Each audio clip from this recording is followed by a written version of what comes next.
Students, paravet की online classes में आपका स्वागत है।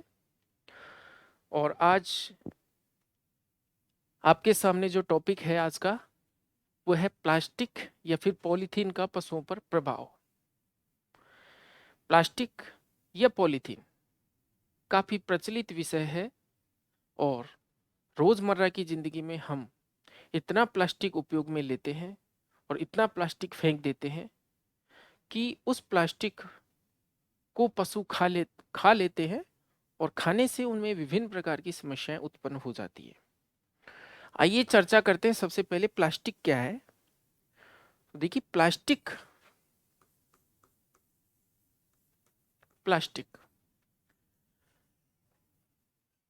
यह 21वीं सदी का सबसे ज्यादा काम में लिया जाने वाला पदार्थ है। सबसे ज्यादा काम में लिया जाने वाला पदार्थ है।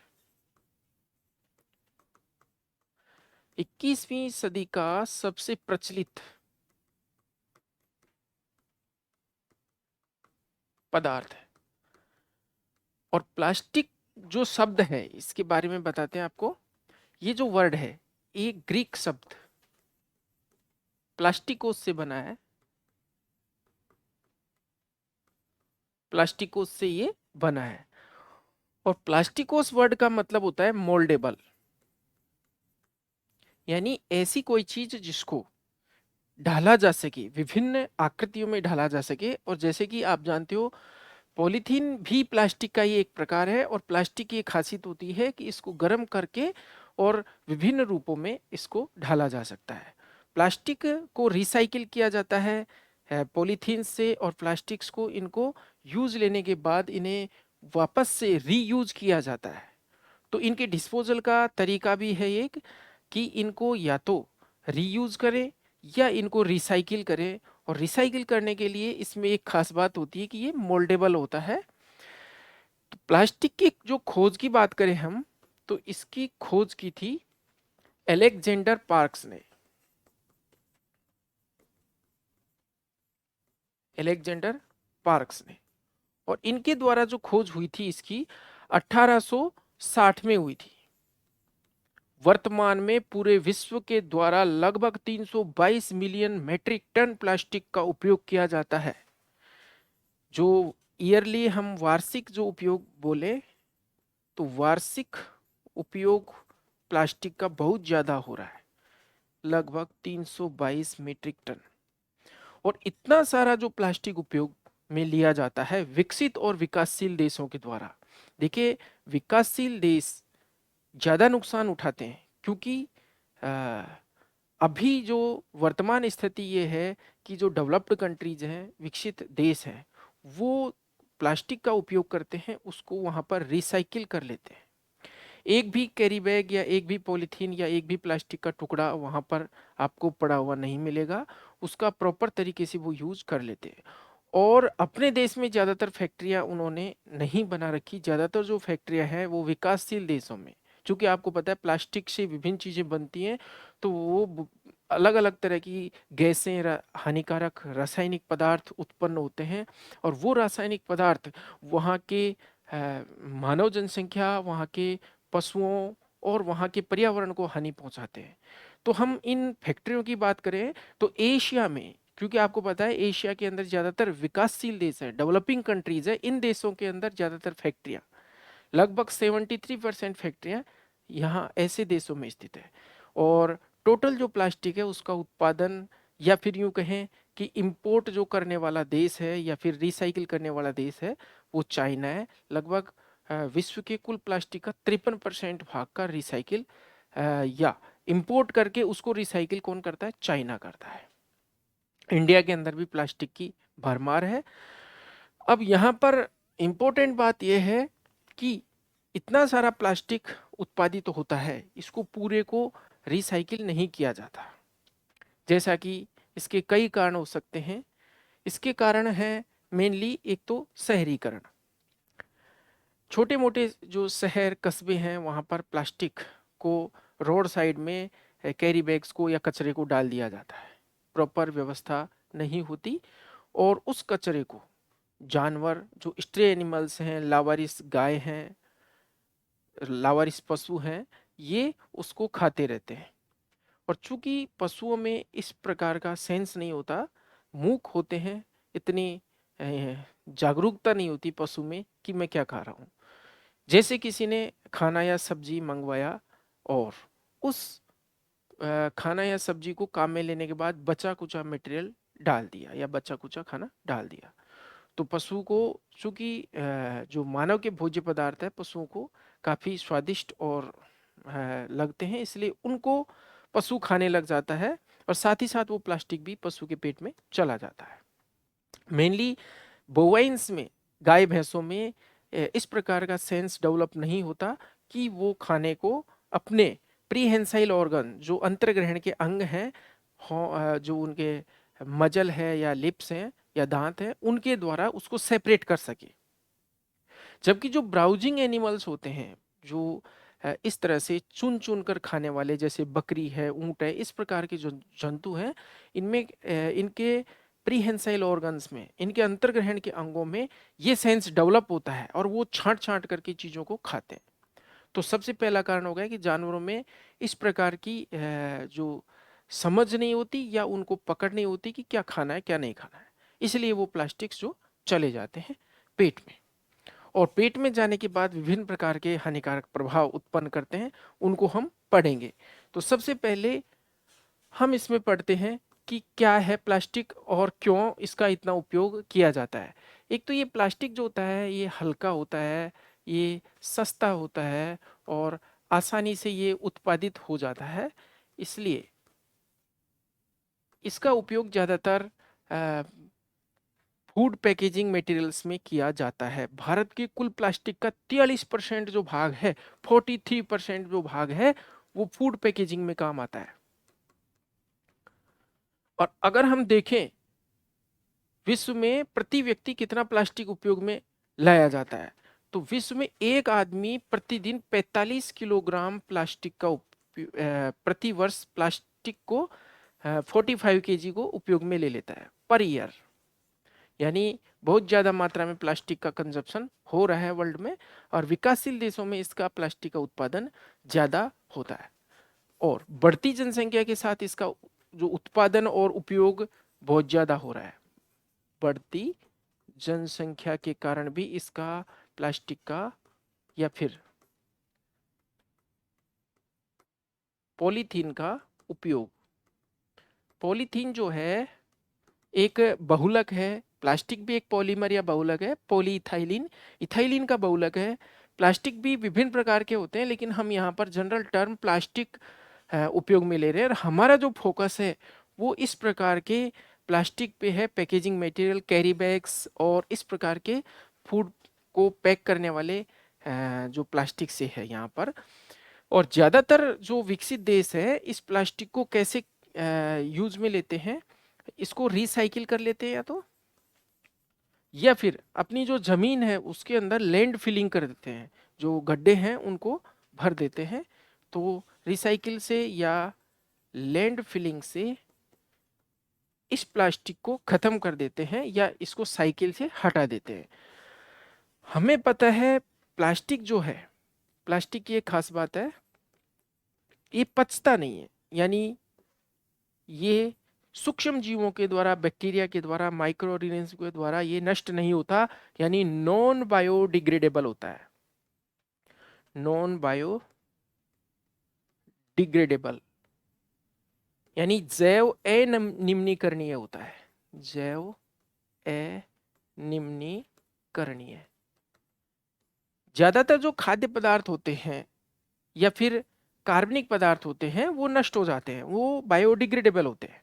जैसे किसी का शरीर है, खाना है, घास फूस है, इस प्रकार की जो कार्बनिक पदार्थ है वो सूक्ष्म जीवों के द्वारा जमीन के अंदर नष्ट करके उन्हें मिला दिया जाता है मिट्टी में। लेकिन ये मिट्टी में नहीं मिलता है, इसको सूक्ष्म जीव या बैक्टीरिया या फिर यूं कहें कि ये नॉन बायोडिग्रेडेबल होता है, इसको नष्ट नहीं कर सकते। इस वजह से ये जो प्लास्टिक है ये पर्यावरण या वातावरण में जमा होता रहता है, और जमा होकर के ये अपने विभिन्न प्रकार के हानिकारक प्रभाव दर्शाता है। जैसे समुद्रों में या नदियों में पॉलीथीन्स हैं काफ़ी मात्रा में किनारों पर इकट्ठी हो जाती हैं, समुद्री प्राणियों को भी ये काफ़ी नुकसान पहुंचाती है। जहां पर इस प्लास्टिक को डाला जाता है उस मिट्टी को भी ये बंजर बना देता है, उसको भी ये अनुपयोगी बना देता है। कारण है कि वहां पर ये पेड़ पौधों का अंकुरण नहीं होने देता, वहां पर एक लेयर बना लेता है ये। और प्लास्टिक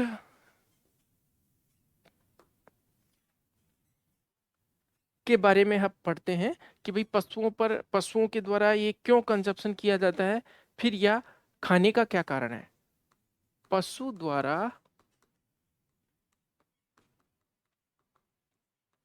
प्लास्टिक खाने के कारण, क्यों पशु प्लास्टिक खाता है।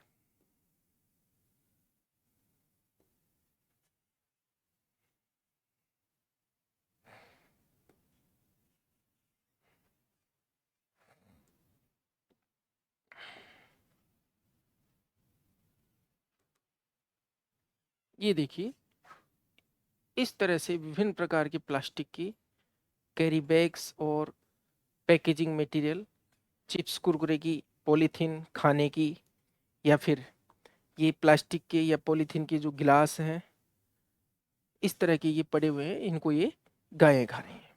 और एक आपको डायग्राम से बताते हैं, इस तरह से पशु प्लास्टिक्स को कचरे में से, रोड साइड के कचरे में, और ज्यादातर शहरों में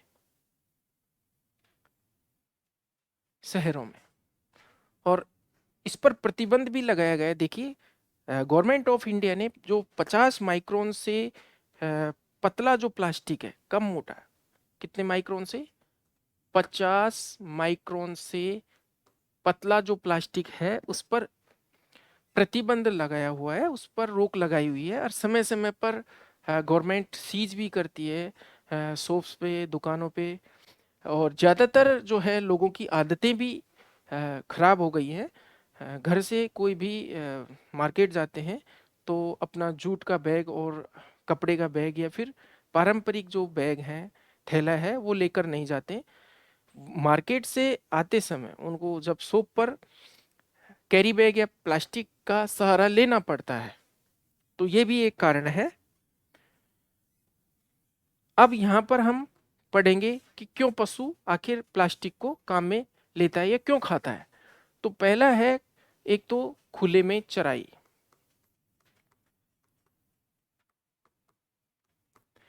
जो एक्सटेंसिव रियरिंग है, एक्सटेंसिव मेथड में जो ग्रेजिंग या रियरिंग करते हैं,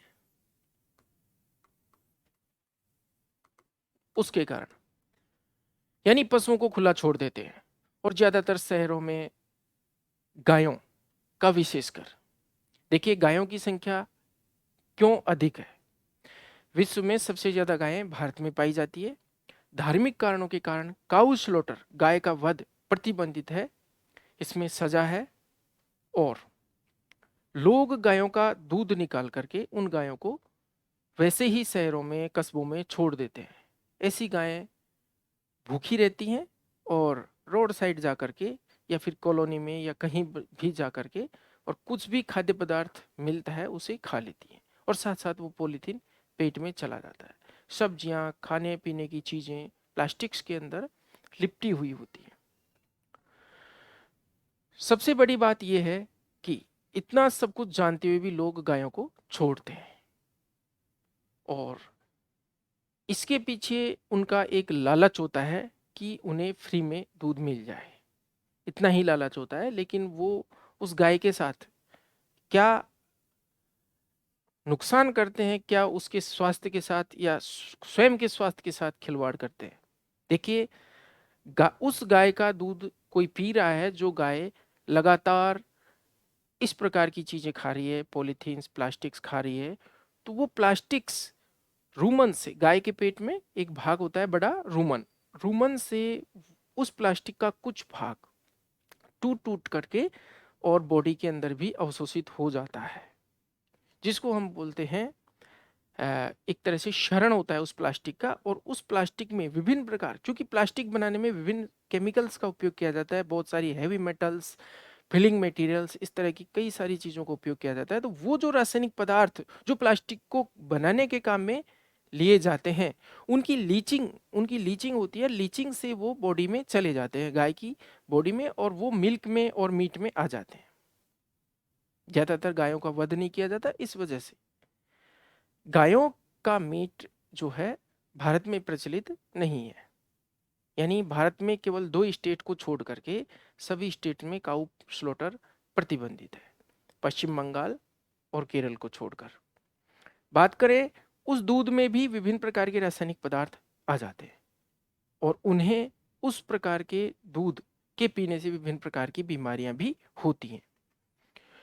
तो एक्सटेंसिव सिस्टम में जो रियरिंग की जाती है या खुले में जो चराई की जाती है, इससे जो सबसे ज्यादा प्रभावित जो पशु है वो है गाय। अन्य पशु इतना ज्यादा प्लास्टिक को नहीं खाते, और गाय के खाने का कारण है कि उसको खाने पीने की चीज प्रॉपर रूप से नहीं देते। कहने को गाय को माता कहते हैं, लेकिन गाय को प्रॉपर रूप से नहीं पाला जाता है। दूसरा कारण है खनिजों की कमी। गाय द्वारा या जानवरों द्वारा प्लास्टिक खाने का दूसरा कारण है खनिजों की कमी, यानी मिनरल डेफिशिएंसी। मेनली कौन कौन से खनिज होते हैं? कैल्शियम और फास्फोरस। आपको पता है कैल्शियम और फास्फोरस की कमी होने के कारण पशु अखाद्य पदार्थों को खाने लगता है, इन एनिमेट ऑब्जेक्ट्स को खाने लगता है, और उनको खाने से इस प्रकार की धीरे धीरे आदत हो जाती है। फास्फोरस की कमी से पाइका डेवलप हो जाता है, और मेनली खनिजों की कमी इस प्रकार की चीजें खाने को प्रेरित करती है जानवर को। अगला कारण है अंतःपरजीवी। अंतःपरजीवी यानी एंडोपैरासाइट्स। जिस पशु के शरीर में एंडोपैरासाइट्स जैसे एस्केरिस है, इसोफेगोस्टोमम है, टेपवर्म्स है, राउंड वर्म्स है, फ्लैट वर्म्स है, विभिन्न प्रकार के वर्म्स हैं, उन पशुओं को भी ज़्यादातर ये खाने की हैबिट हो जाती है। अगला है नेगेटिव एनर्जी बैलेंस, यानी ऊर्जा की कमी हम इसको कह सकते हैं। शरीर में ऊर्जा की कमी। अब ऊर्जा की कमी तो आएगी क्योंकि उसे पर्याप्त रूप से खाना नहीं दिया जा रहा जानवर को, तो ऊर्जा की कमी या फिर नेगेटिव एनर्जी बैलेंस। मेनली ये किसमें उत्पन्न होता है? ये फीमेल्स में, यानी गायों में, मादाओं में। मादाओं में उत्पन्न होने का क्या कारण है? क्योंकि गायें दुग्ध उत्पादित करती हैं, मिल्क प्रोडक्शन करती हैं, और अपने शरीर का ज़्यादातर कैल्शियम तो वो आपको दे देती हैं दूध में, प्रोटीन भी दे देती हैं, तो उनके शरीर में तो कमी आनी है। और शरीर में जब कमी आएगी, नेगेटिव एनर्जी बैलेंस होएगा, तो वो जानवर या वो गायें इस प्रकार की चीज़ों को खाएंगी। अगला जो कारण है शहरीकरण। अब पशु जाए तो जाए कहाँ? उसके जो चरागाह क्षेत्र है वो खत्म हो गए। जहां पर पशु खुले में चरता रहता था, वो एरिया धीरे धीरे संकुचित हो रहे हैं। लोग बस्तियां बसा रहे हैं, कॉलोनी, और काफी बड़े क्षेत्रों को अधिग्रहित किया जा रहा है, वहां पर मकान बनाए जा रहे हैं। तो पशुओं को जो चरने की जगह है या चरागाह है की कमी हो गई। इस वजह से भी पशु को शहरों में घूमना पड़ता है। लेकिन दूध की डिमांड बढ़ रही है क्योंकि पॉपुलेशन बढ़ रही है, लोग बैठे बैठे दूध पीना चाहते हैं। लेकिन अब ये धीरे धीरे, आपको पता है पशु गणना के जो आंकड़े आ रहे हैं धीरे धीरे इतने भयावह हैं कि पशुओं की संख्या धीरे धीरे घटती जा रही है। और उसी रेशो में जो सिंथेटिक दूध है वो बना दिया जाता है, और मिल्क प्रोडक्शन जो है इंडिया का टॉप पे है वर्ल्ड में, क्योंकि यहाँ पर पॉपुलेशन इतनी है। शहरीकरण के बाद हम अगली बात करें औद्योगिकरण। औद्योगिकरण यानी इंडस्ट्रियलाइजेशन। तो औद्योगिकरण, जितना ज़्यादा औद्योगिकरण होएगा, उद्योग धंधे, उतना ही ज़्यादा प्रदूषण, उतना ही ज़्यादा लोग वहाँ रहते हैं, उतनी ज़्यादा पॉलीथीन्स काम में आती हैं। तो ये भी एक कारण है। अगला है पशुओं के वध पर प्रतिबंध। ठीक है, ये भी हम मान लेते हैं गाय के केस में है, लेकिन पशुओं के वध पर प्रतिबंध। यदि वध किया जाए तो फिर यहाँ पर लाइव स्टॉक रहेगा ही नहीं, क्योंकि टोटल लाइव स्टॉक में गाय ही तो है सबसे ज्यादा। इसलिए ये कोई मुख्य कारण नहीं हुआ। जानवर रहेगा, उसको प्रॉपर रूप से आप पालो, प्रॉपर रूप से उसे चारा मिलेगा, तो उसका वध करना ही नहीं पड़ेगा। इतनी सारी गौशालाएं, गौसदन हैं, ये खुले हुए हैं गायों के लिए, तो वो खोलने की आवश्यकता ही नहीं है। यदि प्रॉपर रूप से उसको चारा पोषण प्रबंधन, उसका प्रॉपर ट्रीटमेंट किया जाए, प्रॉपर रूप से उसे टाइम टू टाइम उसकी देखभाल की जाए, या फिर उससे प्रोडक्शन लिया जाए, तो आवश्यकता ही नहीं है इस प्रकार की चीजों की। अगला जो कारण है वो है कभी कभी सूखा पड़ जाता है, यानी ड्रॉट या फिर अकाल पड़ जाता है, सूखा पड़ जाता है, या फिर बाढ़ की स्थिति आ जाती है, या फिर अकाल पड़ जाता है। ऐसी स्थिति में जरूर पशुओं को खाने के लिए कुछ नहीं मिलता। इस वजह से पशु कैरी बैग्स, पॉलीथीन या प्लास्टिक की चीजें खा लेता है, क्योंकि चारे की कमी हो जाती है। अब हम पढ़ते हैं कौन से पशु ज्यादा प्रभावित होते हैं, या किस प्रजाति के प्रभावित होते हैं, तो और किस लिंग के प्रभावित होते हैं। देखिए, सबसे ज्यादा प्रभावित पशु है पॉलीथीन से या प्लास्टिक को खाने से, वो है गाय। गाय में भी देखें हम तो जो सांड है वो कम प्रभावित है, जो फीमेल है या जो मादा गाय है वो ज्यादा प्रभावित है नर से।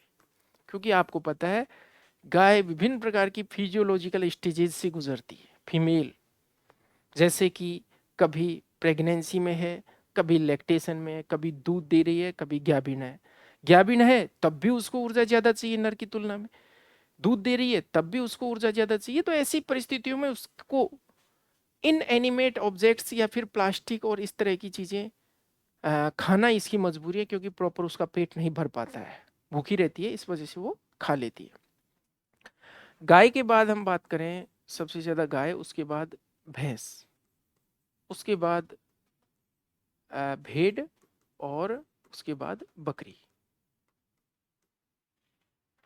देखिए, बकरी सबसे कम प्रभावित है, क्योंकि बकरी की ब्राउजिंग की हैबिट होती है और चुन चुन करके वो खाती है। उसमें सेलेक्टिव, उसके लिप्स में किसी भी खाद्य पदार्थ को चुनने की क्षमता होती है, महसूस करके वो टटोल करके चुन लेती है कि ये खाना चाहिए, नहीं खाना चाहिए। तो गाय, गाय के बाद भैंस, भैंस के बाद भेड़ और बकरी। यहाँ पर हम तीनों की आदत देखें, तीनों जो हैं ये जमीन से सट करके खाते हैं। इसमें भेड़ तो क्लॉज ग्रेजर कहलाता है, क्लॉज ग्रेजर, ये तो बिल्कुल जमीन के सट कर और चरती है। तो इनको कैरी बैग्स या पॉलीथीन्स को खा लेती है, बकरी कम खाती है। तो ये क्रम हमने लिख लिया कि कौन ज्यादा प्रभावित होता है। गाय सबसे ज्यादा प्रभावित होती है, उसके बाद भैंस। अगली बात है कौन सी गाय सबसे ज्यादा प्रभावित होगी, तो विदेशी गाय ज्यादा प्रभावित होगी देसी से, क्योंकि विदेशी गाय की शारीरिक आवश्यकताएं भी ज्यादा होती हैं। और दूसरा कारण है कि विदेशी गाय इस प्रकार के खाद्य पदार्थों पर ये ज्यादा खा लेती है, शारीरिक आवश्यकताएं भी ज्यादा होती हैं, और देसी गाय की तुलना में ये डफर होती है। देसी गाय इंटेलिजेंट होती है, देसी गाय यानी बोस इंडिकस, बोस इंडिकस है वो ज्यादा सोच समझ करके खाती है। बोस इंडिकस या जो देसी गाय है ये तो सिर्फ और सिर्फ मजबूरी में प्लास्टिक खाती है, अन्यथा उसे पता होता है कि मुझे नहीं खाना है, खाना चाहिए, सिर्फ अपनी जान बचाने के लिए, भूख से लड़ने के लिए खाती है। इसके बाद हम बात करें, गर्मी के दिनों में पशु, चूंकि चारा नहीं मिल पाता, घास नहीं होती है, इस वजह से गर्मी में बरसात की तुलना में पशु ज्यादा खाता है इस तरह की चीज। बरसात की तुलना में या फिर सर्दियों की तुलना में गर्मियों में प्लास्टिक्स को या पॉलीथीन्स को ज्यादा खाते हैं। एक क्षेत्र की बात करें तो शहरी क्षेत्र में इस प्रकार की समस्या ज्यादा आती है। कहां से? ग्रामीण क्षेत्र से, शहरी क्षेत्र में। एक हम एज की बात करें तो अधिक उम्र का पशु ज्यादा खाता है। एक तो आलसी हो जाता है, पेट भरने के लिए, और एक उसके शरीर पर दबाव होता है प्रोडक्शन का। तो उम्र का भी फर्क पड़ता है, ज्यादा एज होती है पशु की तो वो प्लास्टिक्स ज्यादा खाता है। तो ये जनरल कौन सा पशु ज्यादा प्रभावित होता है, किस मौसम में होता है, किस क्षेत्र में होता है, किस उम्र का होता है, किस प्रजाति का होता है, ये हमने पढ़ा। इसके बाद हम ये पढ़े हैं मुख्य जो चीज है इसमें कि भाई क्या प्रभाव पड़ता है पशु पर। तो पशु द्वारा पॉलीथीन खाने से नुकसान।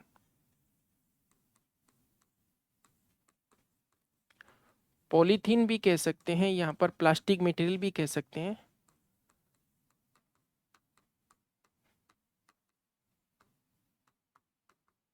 नुकसान, देखिए हम एक डायग्राम देख रहे हैं। इस डायग्राम में यहां पर इस गाय की रूमेनोटोमी करके, रूमेनोटोमी एक सर्जरी होती है, एक ऑपरेशन होता है जिसमें जानवर के पेट में चीरा लगा करके और इन पॉलीथीन्स को निकाला गया है। अब ये पॉलीथीन्स पशु चबा लेता है, चबाने के बाद पेट में इनकी चूर्निंग होती है, चूंकि रूमन का मूवमेंट होता है, और उस मूवमेंट के बाद इनकी ये स्थिति हो जाती है, यानी खाने के साथ, खाद्य पदार्थ के साथ ये मिक्स हो जाती है।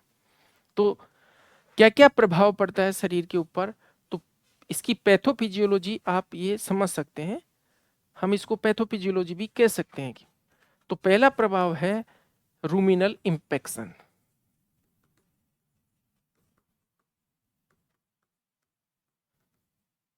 देखिए रूमन क्या होता है, गाय का जो आमाशय है या रूमिनेंट्स या जो चरने वाले जो पशु होते हैं घास फूस, जिनको हम रूमिनेंट्स बोलते हैं, उनका आमाशय चार भागों से मिलकर बना होता है या चार भागों में बटा होता है। रूमन, रेटिकुलम, ओमेजम और एबोमेजम, इस तरह से चार खंड होते हैं। चार खंडों में सबसे जो बड़ा होता है वो रूमन होता है।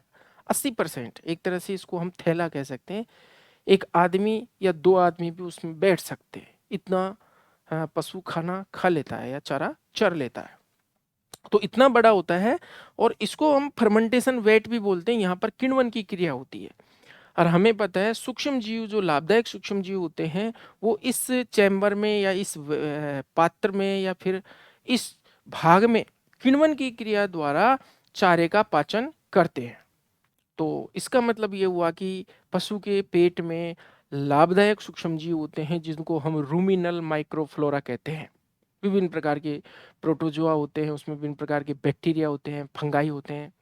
तो यहाँ पर पेट में इनका फर्मेंटेटिव डाइजेशन होता है, यानी किण्वन द्वारा पाचन होता है। तो हम यहाँ आपको बता रहे हैं कि रूमिनल इंफेक्शन क्यों होता है या क्या होता है। तो ज्यादा मात्रा में पशु ने क्या खा ली, पॉलीथीन। ज्यादा मात्रा में पॉलीथीन खाने से ये जो पॉलीथीन है खाद्य पदार्थों के साथ मिश्रित हो जाती है, और बार बार मूवमेंट होने से ये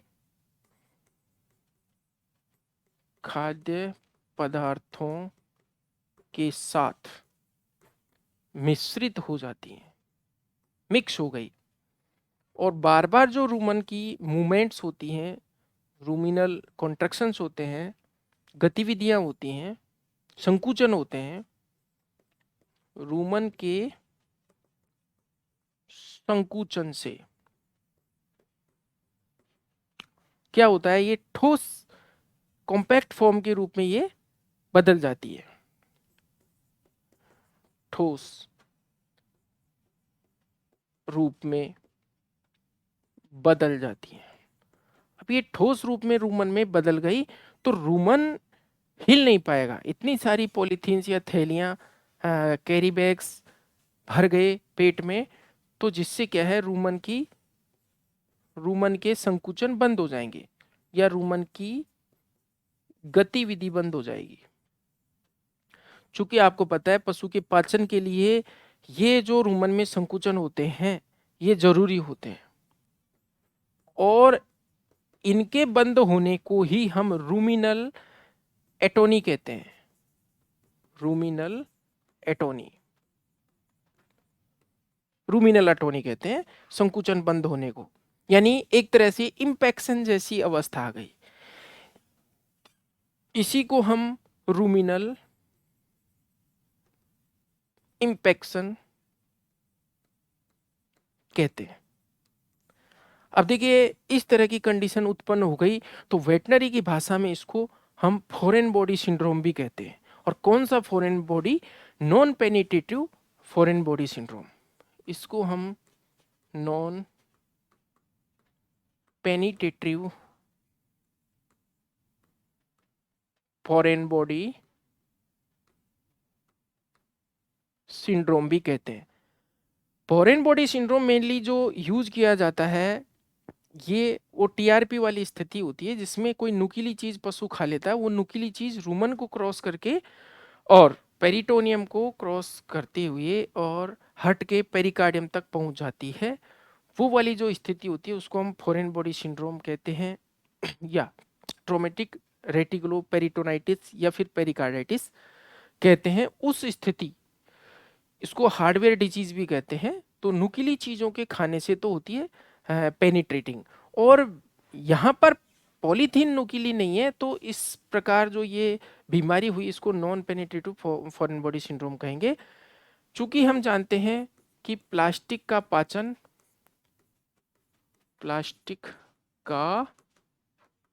पाचन नहीं होता, इसलिए बड़ी बड़ी बॉल्स के रूप में या बड़ी बड़ी गठरी के रूप में प्लास्टिक जमा हो जाता है और इस तरह से ये इंफेक्शन हो जाता है।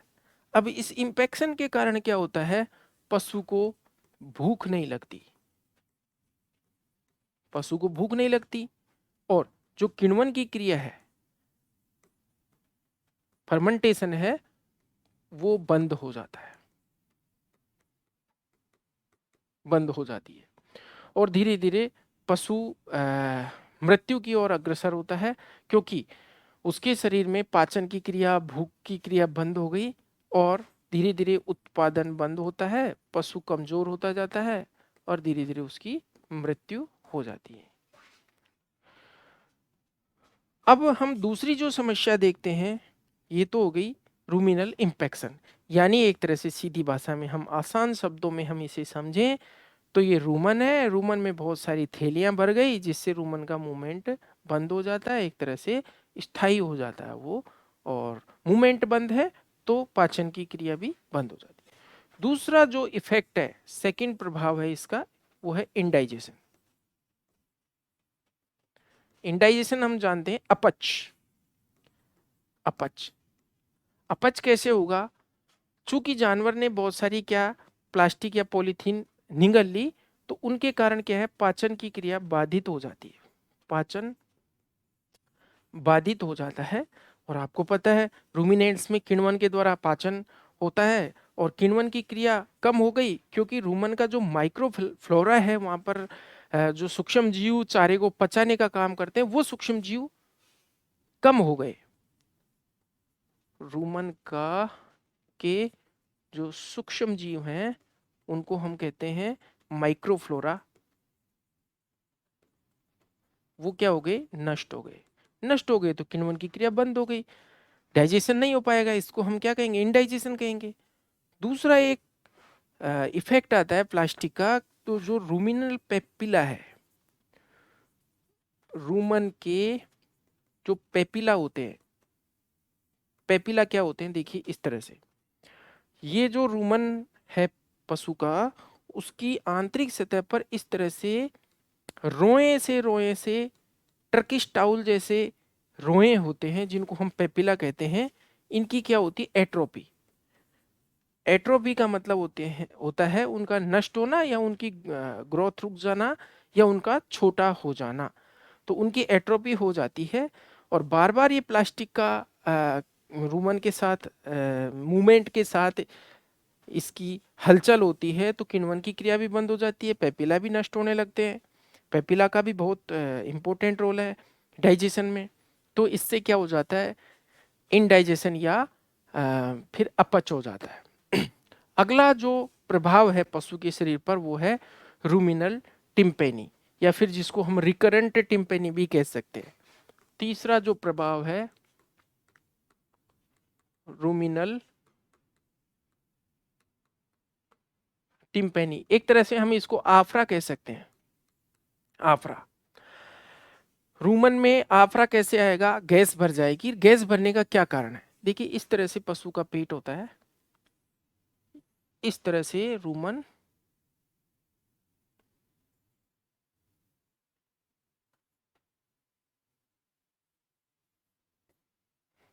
और यहां पर एक तो यह है इसोफेजियल जो स्फिंक्टर है, ये इसोफेजियल ओरिफाइस है, यानी ग्रास नाल यहाँ पर खुलती है, और ये रेटिकुलम वाला भाग है, ये बड़ा वाला भाग रूमन का है, यहाँ ओमेजम है और यहाँ एबोमेजम है, इस तरह से। तो ये वाला छिद्र या रूमन और रेटिकुलम वाला छिद्र, ये दोनों छिद्र इन थैली प्लास्टिक की पॉलीथीन से कैरी बैग से बंद हो जाते हैं। तो ये दोनों बंद हो गए, इसके कारण गैस पास नहीं हो पाती। कभी कभी यहाँ पर भी ये पॉलीथीन यहाँ पर इस तरह से जमा हो जाती है, जिसके कारण गैस जानवर की नहीं निकल पाती। देखिए, जानवर जैसे जैसे चरता है, किण्वन की क्रिया के कारण गैस बनती है, जिसको वो इरुक्शन मैकेनिज्म या डकार के द्वारा मुंह से बाहर निकालता रहता है, और कुछ गैस जो है ये आगे भी मूव करती रहती है। तो इस गैस को लगातार निकलते रहने से आफरा नहीं आता है।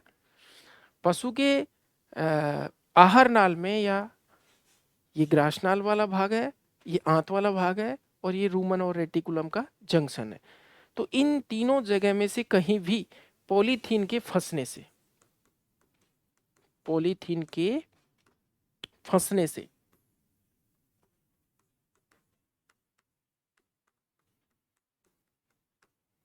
क्या हो जाता है? आफरा आ जाता है। और ये आफरा चूंकि रुक रुक कर आता है, रुक रुक कर, यानी जैसे आज आफरा आ गया, कल नहीं है, परसों नहीं है, फिर आ गया, तो ऐसे आफरे को कहते हैं रिकरेंट टिम्पेनी। तो रिकरेंट टिम्पेनी का कारण बनती है पॉलीथीन्स, जो कि उसके छिद्रों को बंद कर देती है, और इस वजह से गैस भर जाती है। यदि जानवर ऐसी स्थिति में दलहनी हरा चारा खा ले, दलहनी हरा चारा का मतलब जैसे रिंज का, बरसीम, या पहले से ग्रसित है, पहले से प्लास्टिक खाया हुआ है, और उसने कभी जो है अचानक से बहुत सारे कार्बोहाइड्रेट युक्त यानी बांट खा लिया, या फिर कुछ ऐसे दलहनी हरे चारे खा लिए, ग्वार, रिंज का, चौला, इस तरह के खा लिए भरपेट, तो उससे स्थिति खराब हो जाती है, उसकी बहुत ज्यादा गैस प्रोडक्शन होता है और फ्रोदी ब्लोट हो जाता है, और इसमें तो उपचार करने का मौका भी नहीं मिलता, जानवर तुरंत मृत्यु को प्राप्त हो जाता है। और गैस जो है नहीं निकल पाती मुंह से, इसके कारण दबाव बढ़ता है। दबाव बढ़ने से वक्षीय गुहा पर दबाव बढ़ता है, तो उदर गुहा में के दबाव से वक्षीय गुहा के डायफ्राम पर दबाव बढ़ने से फेफड़े प्रॉपर डिस्टेंड नहीं हो पाते। जैसे जानवर सांस लेता है तो प्रॉपर फेफड़े फैल नहीं पाते, जिसके कारण उसको डिस्पनिया होता है। डिस्पनिया के कारण उसके शरीर में एनोक्सिया होता है, या ऑक्सीजन की कमी हो जाती है, जिसके कारण दम घुटने से उसकी मृत्यु हो जाती है। तो तीसरा जो प्रभाव आ गया ये है रूमिनल टिम्पेनी या रिकरेंट टिम्पेनी, और ये छिद्रों के अंदर प्लास्टिक भरने से, गैस भरने से ये स्थिति उत्पन्न होती है। अगला प्रभाव है पॉलीबेजोर्स। जो पॉलीबेजोर्स क्या होते हैं? देखिए,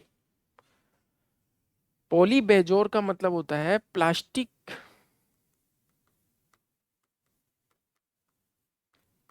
की बिल्कुल ठोस गेंदनुमा संरचना बन जाती है पॉलीथीन की।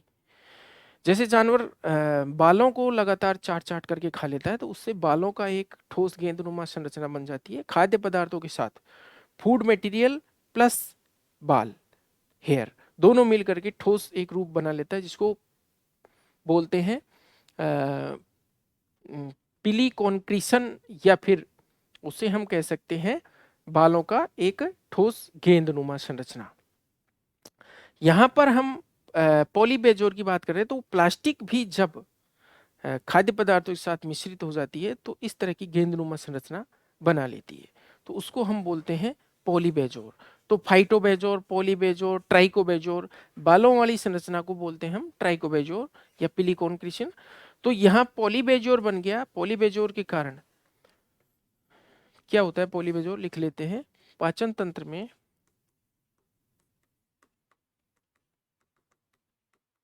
पॉलीथीन के खाद्य पदार्थों के मिश्रित होने से बनी ठोस गेंदनुमा संरचना।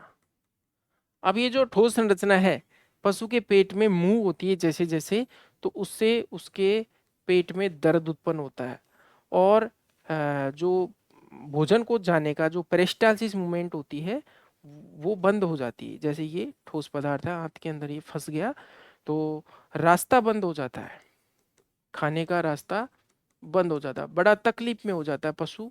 और इसकी आंतरिक सतह पर, चूंकि ये ठोस सतह है, यहाँ पर फ्रिक्शन होता है, तो इसके कारण यहाँ पर एंट्राइटिस या गैस्ट्राइटिस होता है, जिसे हम कहते हैं सूजन, इन्फ्लेमेशन होता है। आमाशय की आंतरिक सतह पर, जैसे रूमन के आंतरिक सतह पर होने से उस सूजन होने को रूमिनाइटिस या रेटिकुलाइटिस या ओमेसाइटिस, एबोमेसाइटिस या फिर एंट्राइटिस, आंतों में चला गया तो एंट्राइटिस, इस तरह की स्थिति उत्पन्न हो जाती है। और इसके बाद कभी कभी पशु की क्या हो जाती है, मृत्यु भी हो जाती है। तो ये हो गया पॉलीबेजोर। अगला जो इफेक्ट देखने को मिलता है वो है इम्यूनोसप्रेशन। चूंकि प्लास्टिक जब गाय के पेट में या जानवर के पेट में जाता है तो वहाँ से विभिन्न केमिकल रिलीज होते हैं। ये केमिकल्स विभिन्न प्रकार के हानिकारक प्रभाव, डेट्रीमेंटल इफेक्ट्स पैदा करते हैं। साथ ही साथ जब पशु के शरीर में प्लास्टिक है तो हमें वो पशु बाहर से देखने पर काफी हष्ट-पुष्ट दिखाई देता है, पेट भरा हुआ लगता है, लेकिन हमें ये नहीं पता कि इसके पेट में रूमन के अंदर प्लास्टिक भरा हुआ है, और इसका कोई इतना डायग्नोसिस भी नहीं हुआ।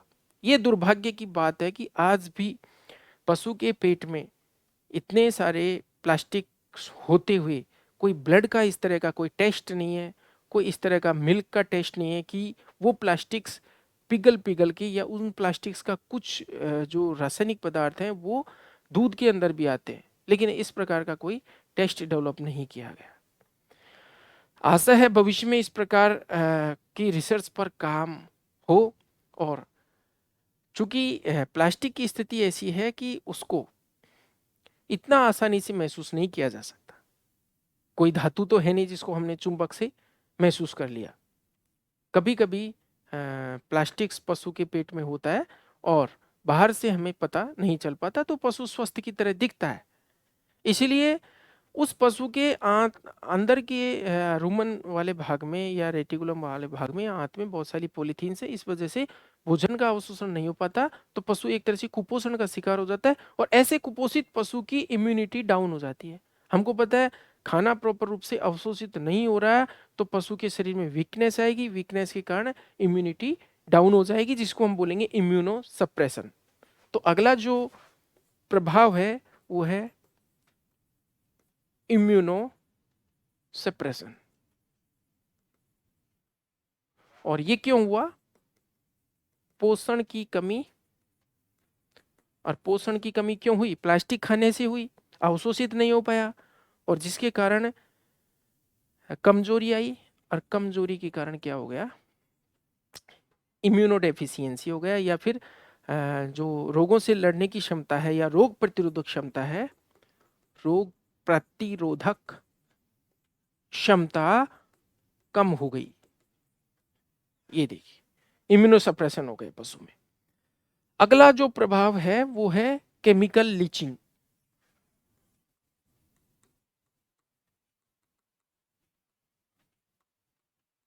ये क्या है केमिकल लीचिंग, जो रासायनिक पदार्थ है वो पशु के चूर्निंग की मैकेनिज्म या चबाने के कारण वो वहां से रिलीज होते हैं कुछ मात्रा में। हम यहाँ पर उसको पाचन नहीं कह रहे, जो पॉलीथीन है इसमें से कुछ कुछ कुछ जो हानिकारक जो पदार्थ है वो लीच होते हैं, लीचिंग होती है।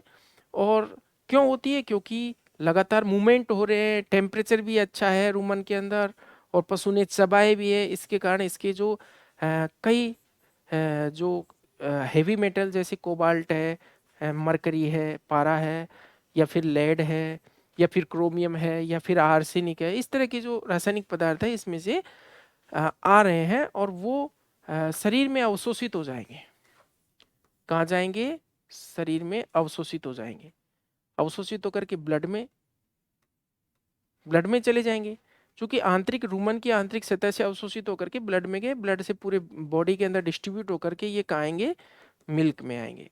और ये पशु को यदि मीट के पर्पज में काम में लिया तो उसके मीट में भी ये आते हैं, और इससे मानव सीधा सीधा प्रभावित होता है।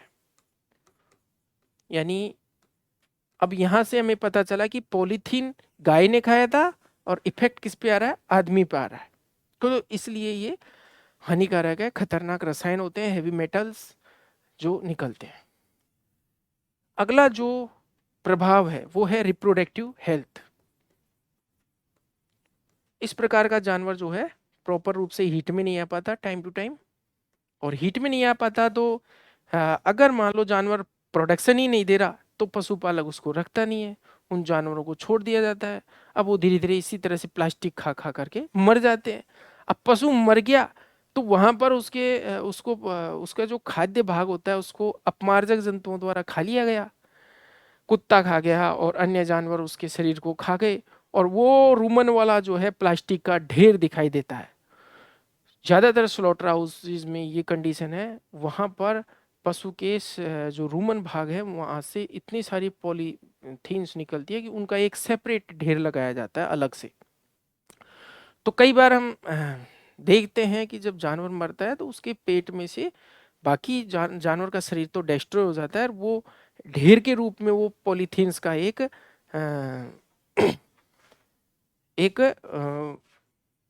क्षेत्र बच जाता है। तो यहाँ पर रिप्रोडक्टिव हेल्थ भी प्रभावित होती है, क्योंकि पशु जो है प्रॉपर हीट में नहीं आ पाता और प्रोडक्शन नहीं कर पाता। अगला जो प्रभाव है वो है कैंसर, जिसको हम बोलते हैं कार्सिनोजेनिसिटी। अब देखिए ये कैंसर है या कार्सिनोजेनिक, हमको पता है बहुत सारे केमिकल्स हैं, ये केमिकल्स रिलीज होते हैं, रिलीज होकर के पशु के शरीर में विभिन्न प्रकार के कैंसर पैदा करते हैं। इसी तरह से मनुष्य के शरीर में दूध के द्वारा आकर के भी विभिन्न कैंसर पैदा करते हैं। अब कुछ लोग कहते हैं कि कैंसर या ऐसी ऐसी बीमारियां आ रही हैं, क्या है कारण? और ये सारे कारण हमारे सामने मौजूद है। कैंसर का कारण है ऐसी गायों का दूध पीना, तो गायों को छोड़ना ही बंद कर दो आज से। एक है टेरेटोजेनिसिटी, टेरेटोजेनिसिटी। देखिए टेरेटोजन क्या होते हैं? ऐसे पदार्थ जो भ्रूण में विकृति पैदा करते हैं उनको टेरेटोजन कहते हैं। यानी जब फीटस डेवलप हो रहा होता है, अब वो गाय का हो चाहे मानव में हो, मानव मादा में हो, तो ऐसे भ्रूण में विकृतियां आ जाती हैं, इसको बोलते हैं हम टेरेटोजेनिसिटी। तो यानी पॉलीथीन्स का या प्लास्टिक्स का जानवर के शरीर पर हमने प्रभाव देखा। इसके बाद कैसे हम इसे रोक सकते हैं, यानी इससे कैसे हम बचाव कर सकते हैं? तो देखिए बचाव का एक तरीका है, सबसे पहला कि एक तो जिन जानवरों को दूध के लिए पाला जा रहा है उनको कम से कम छोड़ा जाए या छोड़ा ही नहीं जाए। यानी गवर्नमेंट के स्ट्रिक्ट रूल्स बने, स्ट्रिक्ट रूल्स बने, उनकी पहचान की जाए। अब इसको कंटिन्यू करेंगे हम। Thank you.